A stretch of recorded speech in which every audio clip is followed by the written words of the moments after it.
Welcome to the Cabral Concept, where board-certified naturopath and integrative health practitioner Dr. Cabral shares how he was diagnosed at the age of 17 with a life-altering illness and given no hope for recovery. It was only after studying and traveling all over the world did he discover how to combine ancient Ayurvedic healing practices with state-of-the-art naturopathic and functional medicine to fully rebalance the body and re-energize it with life. It's time to discover how to get well, lose weight, and finally feel alive again. And now, here's your host, Dr. Cabral.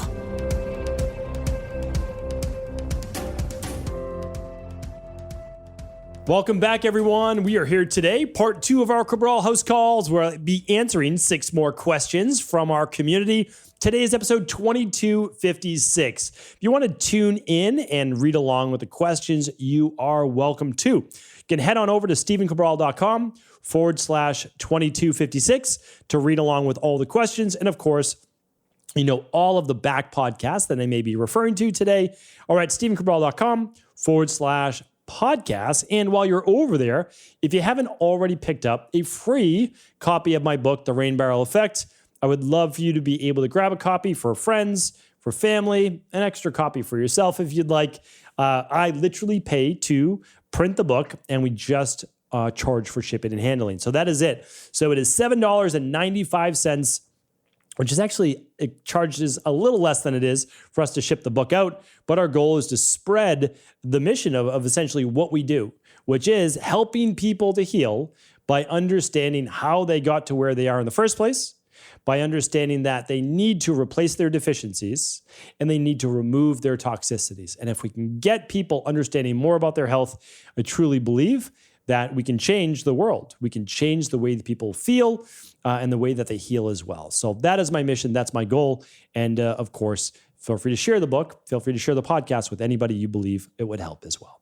All right, let's get into today's questions. First question is from Tennea. Tennea says, "Hi, Dr. Cabral. I'm currently doing your IHP training. I wanted to know if you have any advice on the condition called chronic regional pain syndrome. I had an accident 4 years ago, leaving me permanently disabled in my left arm, hand, and shoulder after breaking my elbow, terrible triad, and I ended up with this nerve chronic pain, CRPS. I also developed anaphylactic reaction to seafood last year, and I love seafood. I believe it's related to CRPS. I would be eternally grateful for your advice or thoughts on this. Welcome, Teena." I don't know if it's Teena or Tennea. It's Tennea, and then we have a Teena. So probably maybe Teena. All right, so let's answer your question. The first is, and again, it depends on, I believe you said that you had an accident, right? An accident, which is obviously always terrible and too bad. And these things do happen. They happen to many, many people, unfortunately. But of course, it's how we deal with them. And I know that you're doing the best that you can. So, you went through potentially surgery and you went through rehabilitation. I implore you to continue working on this with different practitioners that you've already worked with. You've gotten the most that you can out of the practitioner. Great. Doesn't mean they were good or doesn't mean they were bad either. That's what I wanted to say. But it does mean that let's look beyond. Let's look to people doing active release therapy. I would love for you to find someone like that. I would love for you to find someone that does maybe some integrative acupuncture. I would love you to look at someone that does maybe Graston technique to break up any fascia. That can be helpful. Again, not saying you're going to get back full mobility or even some, but let's just look at everything we can, okay? The second is that, oftentimes, not always, but people with CRPS can have a remission of that pain. And many people do at some point, meaning like within years in their life. Doesn't always happen right away. What I've found is that a lot of this is due to overload of inflammation on the body, sometimes from excessive nervous system stimulation. So our job, again, if I were you, for sure, I'd run the big 5. You need to look at your deficiencies in your vitamin levels. You need to see if there's deficiency in mineral levels, deficiency in omega-3s. And then we need to look over here and say, okay, there are toxicities with gut-based issues, heavy metals, et cetera. We need to take care of those. Like, there's no doubt in my mind.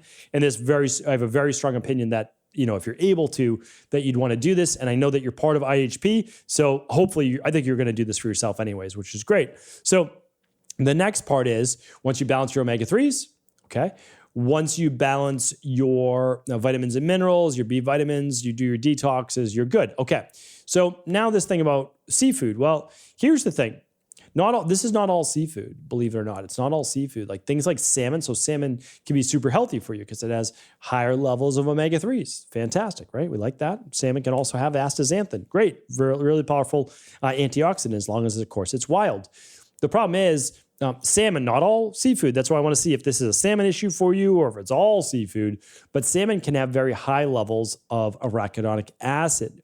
And some of the shellfish can also be inflammatory to some people as well. So if I were you, I would say, is this all seafood, or is this some of the foods that I might have more of an issue with, the seafood that might create more histamines or leukotrienes in the body, the shellfish, or the salmon that might have higher arachidonic acid. And arachidonic acid, we know for sure, it can create more prostaglandins. Prostaglandin series 2, very, very inflammatory, which can actually lead then to more leukotrienes and cause more pain. So I'm going to look into this. Obviously, it brings you down a bit of a rabbit hole, but it could be a big answer that you're looking for. All right. Thank you, Teena. Lara's up next. Hi, Dr. Cabral. I'm hoping you could talk about the extra ingredients in supplements, like different fillers and additives and preservatives, which ones we should be careful about, which different names do they use for some of the different substances. For example, citric acid is in lots of them, also lactic acid. What kind of capsule should it be on? Would love to buy extra clean supplements, but sometimes it's really difficult to get them, especially with the crazy prices. Thank you. Happy healing, everyone. Lara, thank you for writing in. Happy to answer this question. So some of the ones you want to look at are the things that don't really get absorbed and broken down by the body. Like one of those would be titanium dioxide. So ideally, you're staying away from titanium dioxides and a lot of the dioxides in general. Now, what I will say though, now that I've been in the manufacturing of these for like 6 years, I can tell you that, so let me break this down to a couple parts. Some of those need a magnesium or a new flow or something like that in order for all these ingredients not to stick together.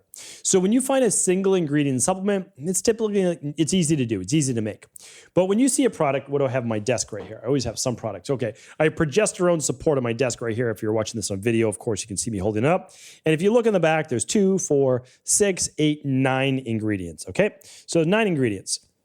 So that's a lot. So you need something to make sure that you don't all of a sudden in one capsule have 80% black cohosh and then you only have a tiny bit of wild yam root, right? So there has to be an even amount based on the ingredients you say are in there.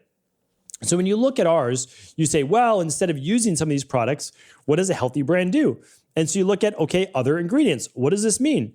Okay, well, we use a rice hull extract. So what does that mean? We, instead of using these more naturally chemicals, we're taking it, we're breaking these things down like a rice hull. And in this, like you might have less than a half a grain of rice. Like, so it's such a small amount in general, like it's such a tiny amount. But what you're doing is you're turning this to a powder and you're mixing it with the rest of the ingredients so that it layers properly. This is what I've learned. And then instead of using nasty fillers, we'll use something benign like some vitamin C, or we'll use leucine. Again, tiny amount to be able to get the right weight for the capsule. And the last part is the capsule itself. So we use, sounds like a big word, but it's called hydroxypropyl methyl cellulose. Well, a lot of companies who are not following the letter of the FDA law and FTC law just write vegetable capsule. Well, we use vegetable capsules too, except we always have truth in everything that we use. So we actually tell you exactly what these things are made out of, where most companies will just write vegetable capsule or they'll even write stevia. Well, technically, you're not using stevia, okay? Nobody uses stevia. They use an extract of stevia, usually called riboside A, or they can write, now their FDA is allowing people to write, I think like organic stevia extract or something like that. So here's the thing. Most people use the same exact stuff. It's the quality that they use, which is what's so important, because a lot of people also don't even label their label properly. For example, some products, and I don't want to get, I'm kind of going too deep down a rabbit hole, so I'll make this the last part. When you see a lactic acid or a citric acid, you need a preservative of some type so that product doesn't get moldy. All right. Now, not all products, right? I just named progesterone support, doesn't need it. Okay. Not really a food-based product. But in a food-based product, you need something to lower the pH so it does not grow mold or spoil. All right. So if you use let's say citric acid, there is genetically modified citric acid from genetically modified corn, or there could be a non-GMO other form of citric acid used. If we use citric acid in a product, all of our products are 100% non-GMO.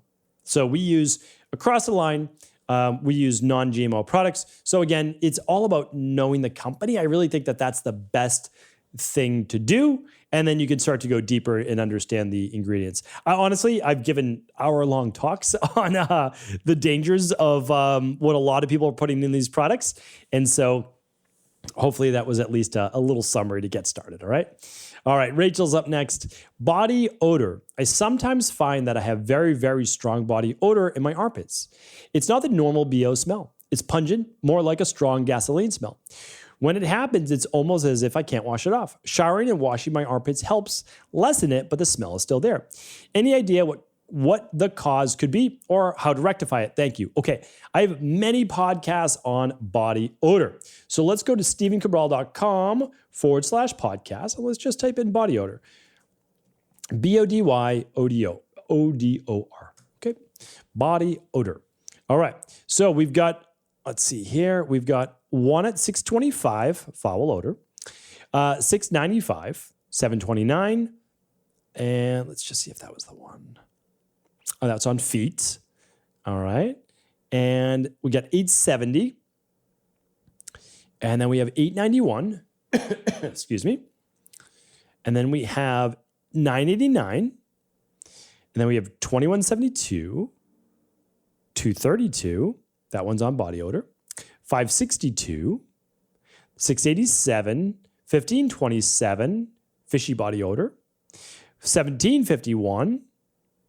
1927, 2045. And that one smell gasoline. Oh, no, that's different, though. That's for the scent of the nose. What I can tell you, though, just a quick summary, though, Rachel, because I do want to answer your question, is that this can be dropping into ketosis, okay? Not usually gasoline smell, but could be. Like, that's one way to describe it. Kind of an acetone-based smell. So when your carbs are too low and you're producing ketones, absolutely, you can have a body odor smell that's almost like a pine, and you can also have a halitosis smell of the breath. So that's one. Are you on a low-carb diet? All right, that's the first one. The second one is there bacterial overgrowth. So gut-wise, and that can permeate being an issue as well for many people, many people. And the third is a detox issue. Those are the three main ones that I see. So in my opinion, if you're in a state of ketosis on a keto diet, then that's the easiest answer, right? The second one is we would run something like a Candida metabolic and vitamins test. That's easy enough. And then we could also do a 7, 14, or 21-day detox. And you can find details on that at stevencabral.com/detox. And we even have a free detox course as well at stevencabral.com/courses. All right. Hopefully that's helpful to get started. Deborah is up next. Let's see. What does Deborah say? I have mast cell disease, hereditary alpha. I believe just an S was left out, tryptosemia syndrome, and intracranian increased hypertension, which causes debilitating migraines. I've done your detox, and despite the debilitating migraines getting worse, I stuck it out. I did the HERE migraine erase test and had to stop all supplements recommended for now. I was reacting to everything, especially the shakes high in vitamin A. Do you have any experiences in the mast cell issue or pseudotumor? I would love to work together further. I'm a huge fan, desperate to heal. Deborah. Okay. Yeah. And I actually have a bunch of podcasts on mast cell issues. So Deborah, same thing, go to stevencabral.com and just type in mast cell, do a search there, and then also check out mastocytosis, do a search there. And then after that, do another search on histamines. So I personally have the same thing. Not necessarily hereditary alpha tryptosemia syndrome, and that's because you have to look at a specific gene for that. I never looked at the gene for it, but I had mastocytosis. So, and still to this day, like, don't get me wrong, in my genetics, I know for sure my body loves to produce inflammation from mast cells, specifically leukotrienes.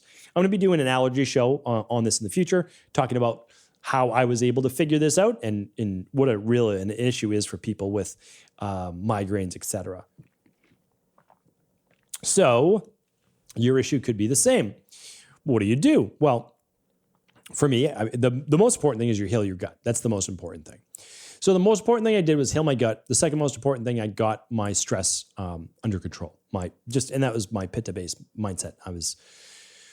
I go at 100 miles an hour now, but I was going at 1,000 miles an hour when I was younger. And so now I've just simply throttled those gears down, and I do more for mindset and calming and all those things.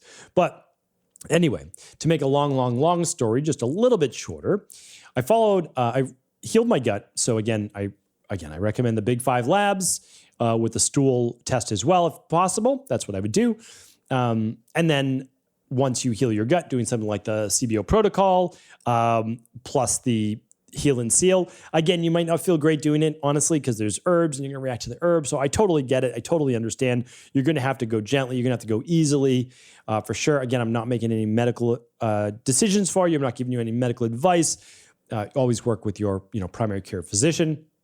But after that, again, you're working on calming the body and you're following a low histamine diet. I still follow a relatively low histamine diet, but not super low. I eat whatever I want. I really do. But again, I can tell you that if I eat a ton of histamines at one meal, it can start to become, or I could see it becoming an issue if I were to continue doing that, which I simply don't. So all of that to say is all of this is able to be gotten under control. It really is. I had terrible mastocytosis, and I can tell you for sure that it is able to be rebalanced. All right. Thank you, Deborah. Nick's up next. Hi, Dr. Cabral. I have 2 questions for you. One, I recently had a snowboarding accident where I hit my head and got a CT scan and an MRI, which showed a cavernoma in the back upper outer edge of my head. Do you have any natural remedies, advice for controlling or improving it? I've had no symptoms, and it was found incidentally. I'm 25 years old. My second question is, they told me I will need to monitor it probably 1 to 2 times a year with contrast and no contrast MRI. Should I be concerned with the gadolinium? I don't know if I'm pronouncing that correctly, but I know what you're talking about, metal that's used to the contrast MRI. If so, would you have any alternative suggestions recommending non-contrast or any detox solutions you'd recommend if you think it's necessary? Okay. Totally understand where you're coming from. This is essentially an angioma that, on the outside of your skin, you're 25, so you probably haven't gotten any yet. But most people, by the time they get into their mid-30s and beyond, they get these little red dots in their skin. And they can start to grow. And those are called cherry angiomas. There's all sorts of different names for them. But they're basically conglomerations of red blood cells that are growing on the skin. Well, it seems that these are the same things inside the brain. So brain and stem cell is me saying brem. That's what you're looking at, right? So here's the thing, though, because I've looked this up for other private wellness clients as well. And so for many people, a good amount, I know it's at least a quarter, have no symptoms ever. It's never an issue. Some have some symptoms, some don't. Now, here's the issue. Again, no medical advice, no medical treatment plans, no medical diagnosis. There has not been a lot of good data to support going every 6 months for an MRI. There's just not. You may feel symptoms in the future that then may cause you to have it removed if you chose to. However, this is what I always gave for recommendations for my private wellness clients. I'm going to give it for you. You may, if it was me, I'd say maybe I'm going to go every 2 years, all right, for an MRI. If I start to see it grow, well, maybe then I'll go more often. You're 25 years old. Again, but this is not medical advice for you. You're going to do what you feel is best when speaking with your medical doctors. The second is I'm going to do everything that I can to keep my overall body healthy. I'm going to do my functional medicine detoxes every season. I'm going to do a heavy metal detox once a year. I'm going to be on an overall anti-inflammatory diet. I'm going to run my Big 5 labs, or I'm at least going to do the things to keep my body balanced, like using the daily foundation protocol that includes my vitamins, my minerals, my omega-3s, right? So that's basically the advice I give people, and just be happy, live life, reduce stress, enjoy. All right, Karen's up next. Last question of the day. Hi, Dr. Cabral. I recently found your practice and I love what you do. My question is, my son joined the Navy and had extensive blood work done. He discovered that he has a high percentage of sickle cell trait. He was 1% from the Navy's limit. Are there health issues associated with a high percentage of this trait? Thank you so much, Karen. All right, Karen, happy to help.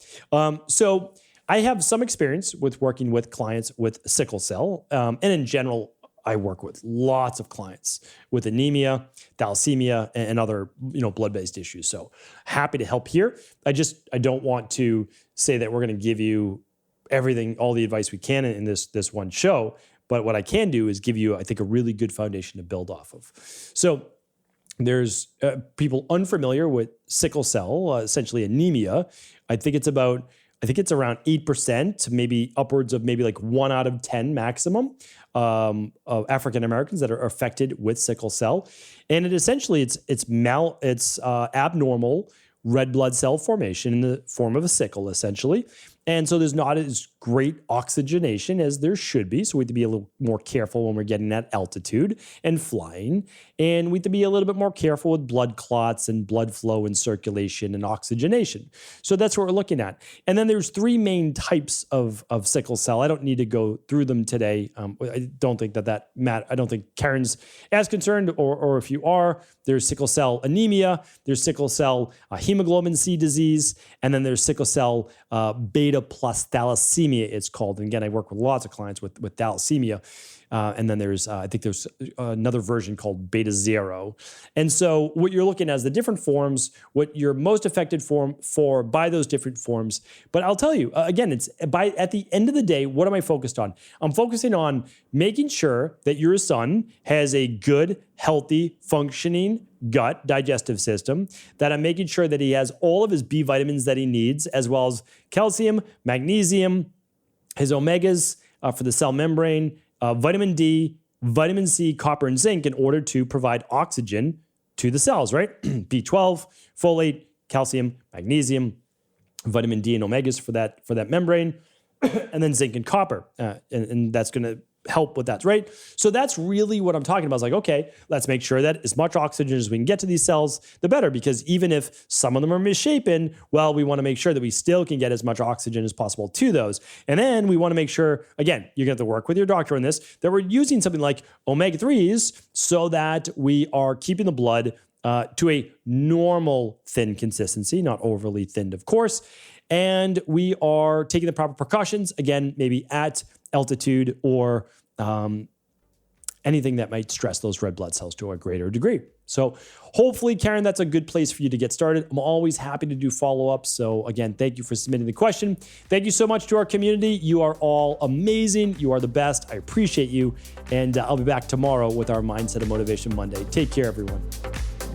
Before you go, I wanted to ask you this question.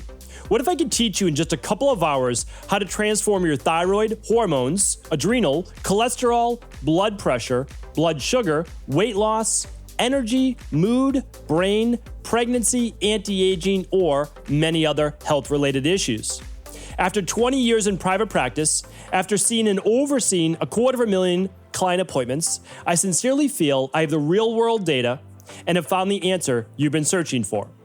So what I've done is spent hundreds of hours of my own time refining what you need to know in order to uncover your underlying root cause health issues and then begin to rebalance the body and bring it back to a state of robust health and wellness. I'm going to teach you exactly what I do in my private practice so you can understand how you got here and now what you need to do in order to heal. You'll receive all of the important success checklists, protocols, and even ways to customize it to make the program fit your busy life. And you'll get all of this at a fraction of the price. Let me save you the time, money, energy, stress, and frustration of not knowing what to do next. Instead of reading dozens of books on the topic and seeing multiple practitioners, I will condense everything that you need to know in just a few hours of video tutorials that you can watch and listen to anywhere. Together, we will make this healing process an enjoyable one that you can take with you for the rest of your life. I wish you all of the best of health and happiness, and I hope to be able to guide you on your healing journey through my Health Results Accelerators. Simply choose the health imbalance you're currently suffering from, and by the end of today, you'll know what went wrong and how to get well again. I guarantee it. For details, head over now to stevencabral.com/courses.